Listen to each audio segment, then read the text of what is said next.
District Court of Appeals is back in session. All right, thank you. Good morning, Mrs. Edelstein, Mr. Edelstein.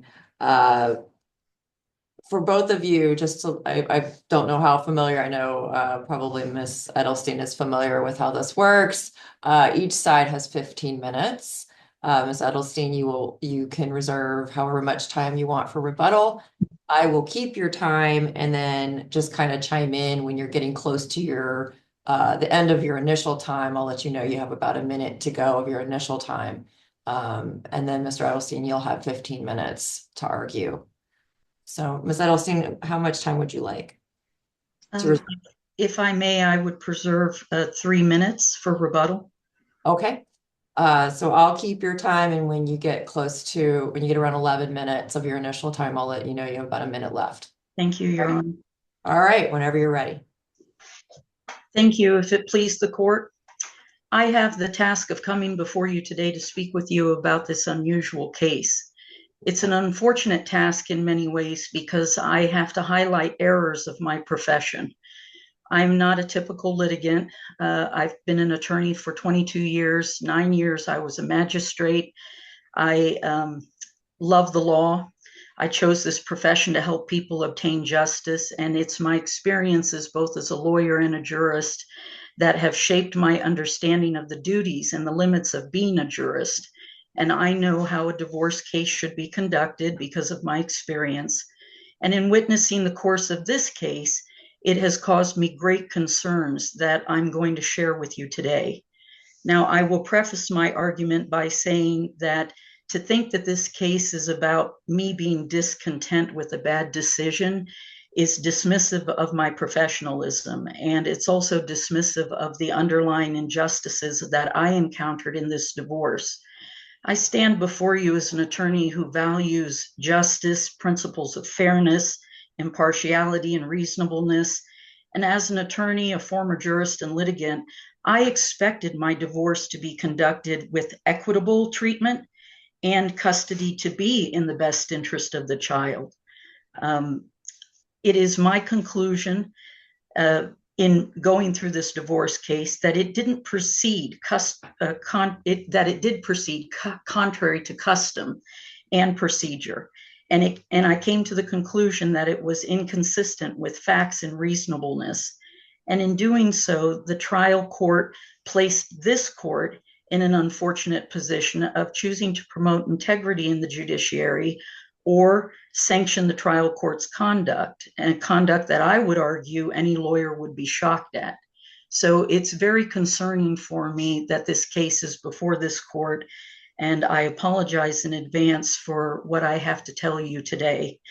In looking at this case, the manifest weight on the record, the manifest weight of the evidence, supports that the trial court did commit abuse of discretion and that there were significant errors in its decision. I'm asking for a reversal of the divorce decree on every one of the assignments of error, as that is the only just outcome. I will start with the venue issue, which is the first thing that I noticed that was concerning to me in this case. The aberrant course of this case was demonstrated by keeping venue contrary to the civil rules of procedure. Now, under the civil rules, venue is proper in a divorce case in a county where the plaintiff resides for 90 days prior to the filing of the complaint. I refer to my appellant brief for the law due to brevity. Neither parties were residents of Hamilton County at the time the complaint was filed. This is undisputed by both parties. Counsel? Yes. Are the requirements under Civil Rule 3C disjunctive? No, it is not. Civil Rule 3C allows for where the party, the defendant resides, but the defendant did not reside in Hamilton County. And in fact, if I look at the law on this, just one moment.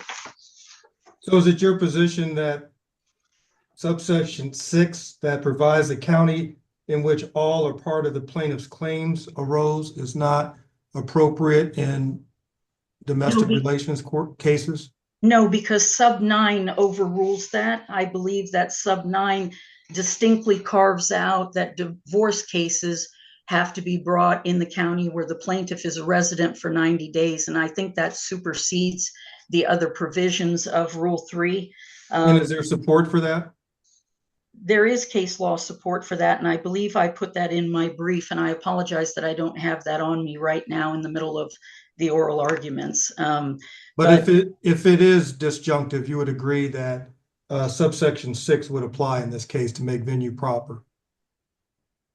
No, I would still say that Civil Rule 3.9 specifically addresses divorce cases, and the reason that the civil rules designed the way they are is because there was a need for divorce cases to have a plaintiff who resides in the county 90 days before, so they're not choosing a venue, right? That there's no shopping for a venue that's more favorable to them.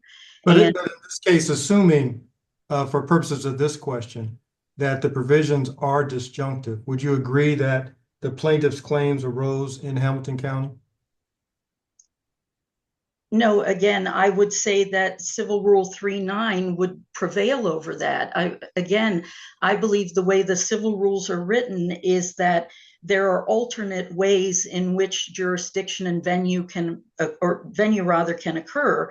But when you get down to 3.9, the reason that there would be a specific provision related to divorce cases is because the drafters of the rule deemed it necessary to have this particular aspect present. And again, present because there is a necessity that the plaintiff reside in the county where they bring the action.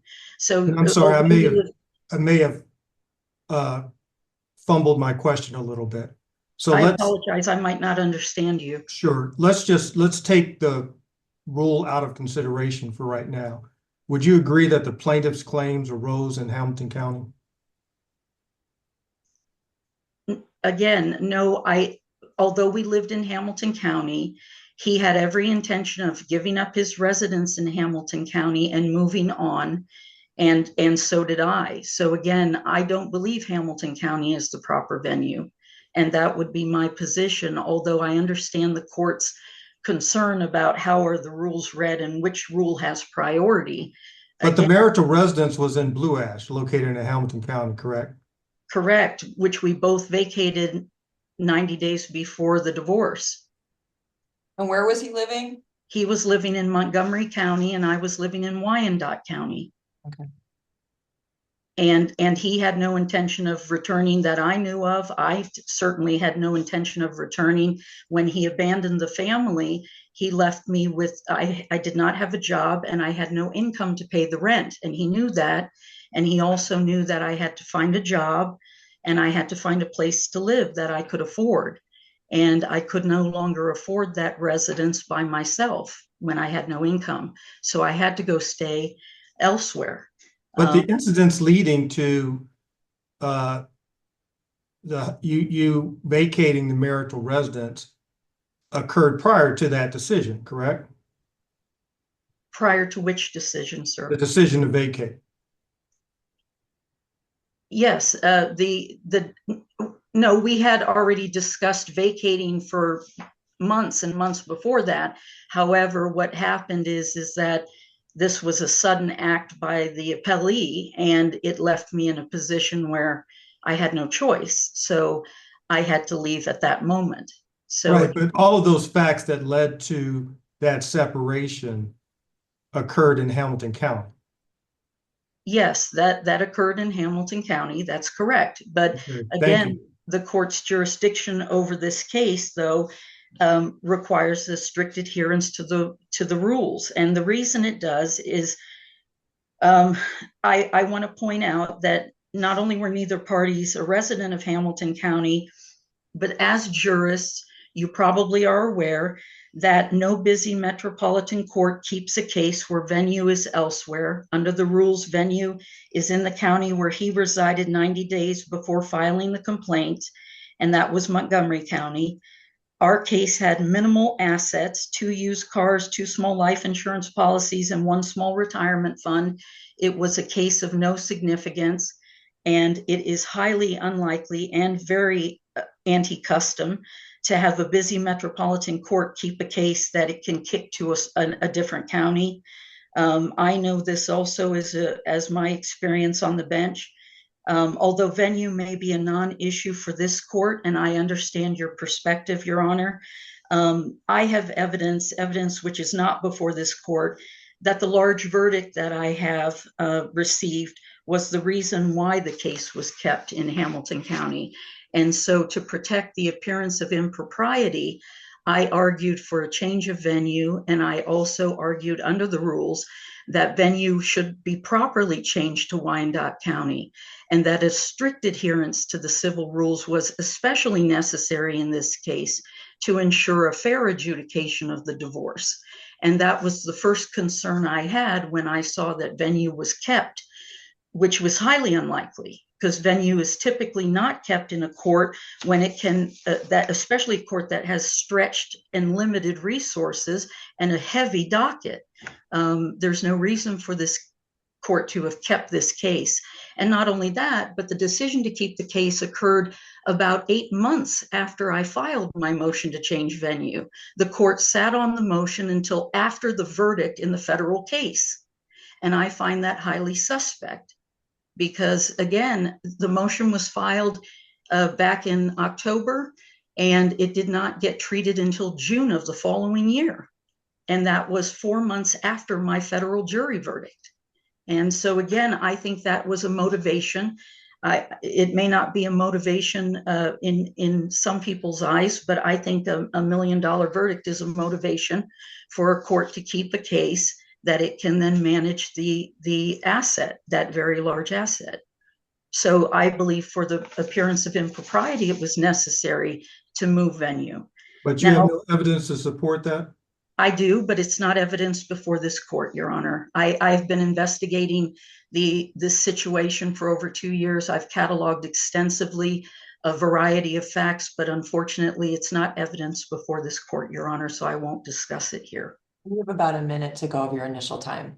Okay. The aberrant course of is also most apparent in the conduct related to the minor child, which includes not following the best interest of the child standard, taking and keeping my son from me, restricting my access to his records, and engaging in selective jurisdiction to ignore my motions to modify custody based on a reported abuse by the child, while simultaneously issuing punitive orders and declaring no ability to hold a hearing for contact with my son. And it's not enough time for me to list all the factual errors, so I'll refer to the brief. But the statutes are designed to protect my child and preserve a relationship between parents.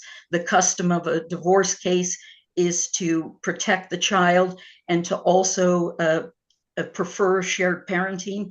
But the judge falsified the record, and that is in the record, and indicated that I engaged in parental alienation or I have mental health issues to craft a record to support her punitive decision. Again, I'm going to point out that this conclusion by the judge is not supported by any mental health diagnosis. No one gave testimony to support that Apelli's a good parent, not even our own adult children.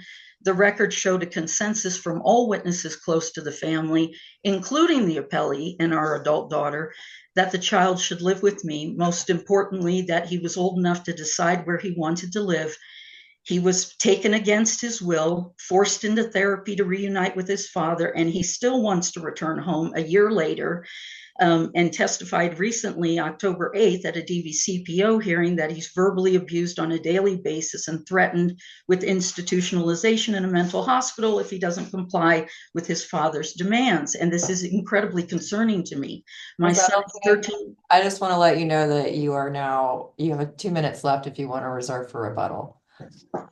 Can I reserve 1 minute for rebuttal? You may. Thank you. My son is 13 years old. He's mature enough to express his trauma and where he is treated well. The facts don't support the custody change. I had status quo as the parent after Apelli abandoned the family. For 2 years, he asserted to everyone at the court that he did not want custody. He only wanted parenting time. And then suddenly, at the end, with which I believe was the promise of half a verdict, he decided to change custody to continue to draw from my assets and to draw from my finances with a miscalculated custody child support order. So again, I wish I had more time to go over all of this, but I went over it extensively in the brief. I will simply leave you with the fact that this is not normal. Even mothers with a drug addiction have contact with their child. I've been deliberately denied contact with my child in a punitive manner and for no reason. Absolutely none. I tried to adhere to everything that the court ordered of me, but it was impossible. And when I pointed that out to the court, it was disregarded. And that's not fair or equitable. Thank you. Thank you. I'll reserve your 1 minute. Mr. Edelstein, you have 15 minutes. Thank you. Thank you, Your Honors. May it please the court. I believe we are here today because the appellant filed an appeal on the entire divorce case, and this appeal is against Judge Flotman's orders and decisions, blaming everyone around her for any negative outcome. This appeal is another attempt for the dismissal or altering the final decree of divorce based on question of law. Similar to the appellant's multiple affidavits of disqualifications against the judge, they were deemed meritless and therefore denied. So, to here, all the assignments of error are meritless and should be denied as well. The appellant's blatant disregard of the court orders has prolonged what was already a contentious and egregious divorce. It is the appellant's own negative actions that brought about the outcomes of the judge's orders. This reality is very sad. It's clear to me that the appellant is out for revenge and will manipulate any court or person, family, friends, rabbis of different communities to seek that revenge towards me. Appellant stated multiple times that she wanted a cocooned marriage and family, and I somehow managed to get out of that toxic cocoon after 20 years. Now I'm in multiple court battles because she still needs to have control of the narrative of my existence. The appellant is well aware that I'm not an attorney with vast knowledge of the law, as she is an attorney with no concern of being in litigation forever, just to hinder my peaceful future. This appeal seems to be another mission of revenge on Judge Flotman and all her decisions and orders, and more specifically, the entirety of this divorce decree. I ask the court to please affirm this divorce decree as it stands with the trial court so I can move on to the primary focus on what life should be about out of court, primarily our son and his health, safety, and welfare. Appellant has been using our minor child as a tool to punish me, and now she's using me to punish Judge Flotman for doing her job. The majority of this appeal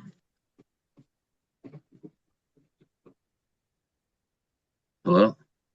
Did you lose us? We can hear you. I sure did.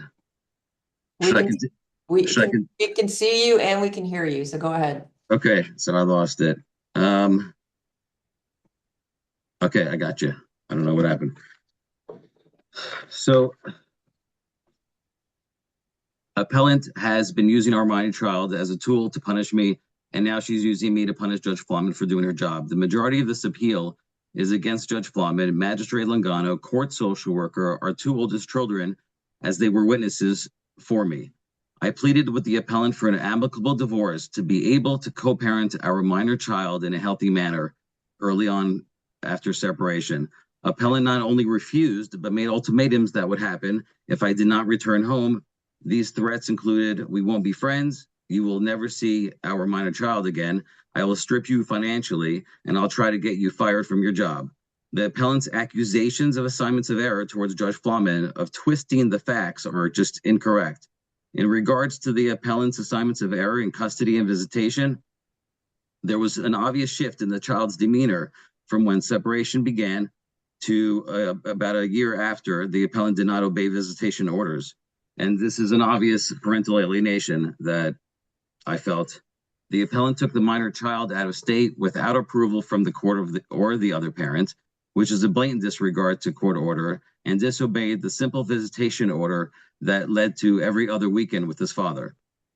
This inhibited the reunification with myself and our minor child.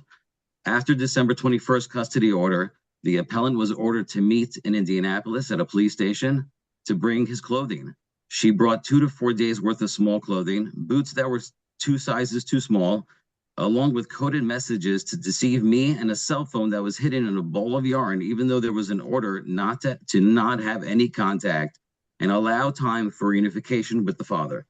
The way the appellant is accusing the court of all these assignments of error are the same way the children and I were treated for many years. Again, the main focus should have been about the health, safety, and welfare of our child, not her hatred towards me. Why does the appellant believe that she can go against court orders while the rest of the United States citizens have to obey the court of law? Why does she believe that she is above the law and the law does not apply to her? These affidavits of disqualifications have a common theme. They all resulted in the appellant's allegations lack merit and denied her attempt to disqualify the Honorable Judge Flaumann. Through this appeal, she is again making allegations that lack merit. In her assignments of error of marital assets, it is the appellant who refused to allow me to collect my personal belongings, which resulted in a fair assignment of assets. These past 2 years, the appellant has been on a hunt to attack me, my family, my support team, along with rabbis and their synagogues with lawsuits, hiring in private investigators, key to my car and my place of employment.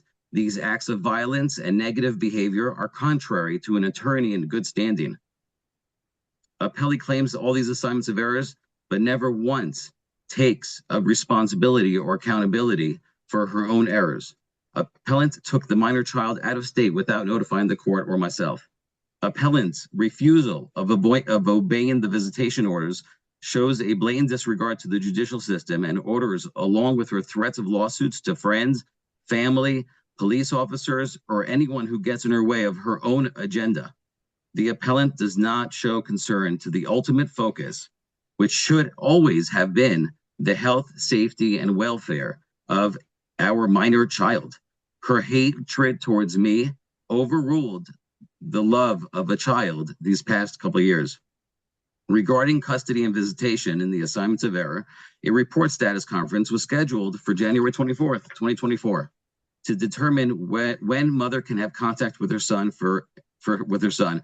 For a year now, she not only requested many continuances to push off hearing dates, she prevented her own ability for the court to give her visitation by phone or otherwise, along with many affidavits of disqualification against Judge Flaumann, but also demonstrated a negative pattern to disobey court order, which has given cause to place a second protection order against the appellant. The appellant's tactics of deceit and manipulation, along with bending the law for self-gain, using the court system and the judicial system for her own personal benefit to control my life, must stop. At the custody evaluation on Zoom with the court social worker, once again, the appellant proved that she did not have the best interest of her son in mind. She should have stayed on the Zoom call for the evaluation instead of refusing and disconnecting from the Zoom evaluation. I never understood that. Please affirm this divorce decree and dismiss this appeal so we can all move forward in a positive, successful way of life with the priority of helping our son heal from this egregious divorce, which I'm trying to do to the best of my ability. Appellant has not shown any proof in her speculations and allegations that Judge Flaumann made any error of assignments. The judge made decisions on evidence presented. The appellant's 9 assignments of error and argument fail. The assignments of error are redundant in nature and found to be meritless. The appellant brings vague and conclusory allegations without any support or evidence. There have been multiple frivolous motions to vacate, emergency stays, and appeals for a divorce decree with decisions and orders, along with at least 6 AODs against this Honorable Judge Flaumann. Appellant's self-serving conclusions are not supported by any objective evidence, exhibits, or affidavits. I respectfully ask this Honorable Court to affirm the divorce decree dated January 31st, 2024, and dismiss this case. Thank you, Your Honor. Thank you, Mr. Edelson. Ms. Edelson, you have about a minute for rebuttal. Thank you. I just want to point out that the evidence in the record and the manifest weight of the evidence in the record shows that I was the abused person in this marriage. My ex-husband is a narcissistic personality. He has a lengthy history with drug abuse and drug trafficking that I didn't find out about until 10 years into my marriage. So again, I am at a loss as to what to say about the lies that he's presenting to this court, other than I can prove it with two facts. He said I moved out of state against court order. That is factually incorrect. I moved out of state a month before the divorce was filed and 2 months before I had notice of a divorce. I didn't even know he had filed. There was no court order restricting me from moving out of state. I moved to give my son a good life in a Jewish community. He also lied to you about there being a no contact order at the time when I gave messages to my son. That's incorrect. The December 21st custody order did not contain a no contact directive. It was not in an order until January 9th, which was 2 weeks after I dropped off my items to my son. So again, these are, if anyone is twisting the facts or lying, it is Mr. Edelstein, and it's something I've had to deal with for 30 years. And that's what caused the end of our marriage too. I'm a survivor of child sexual abuse, and I developed an ability to detach emotionally from my trauma. It made me a very good attorney because I can hone in on what's the problem in a case, and I can do it without emotion. It enabled me to survive a miserable marriage that I was religiously bound to and wanted to be out of a long time before it ended. I'm a woman of I need to stop you. You're at 2 minutes, and I needed to be fair to both. May I conclude my last sentence, please? You can conclude and wrap up. Yes. Thank you, Your Honor. I wanted this court to understand that not since my 4-year-old body was violated has my soul shattered to the degree that it has.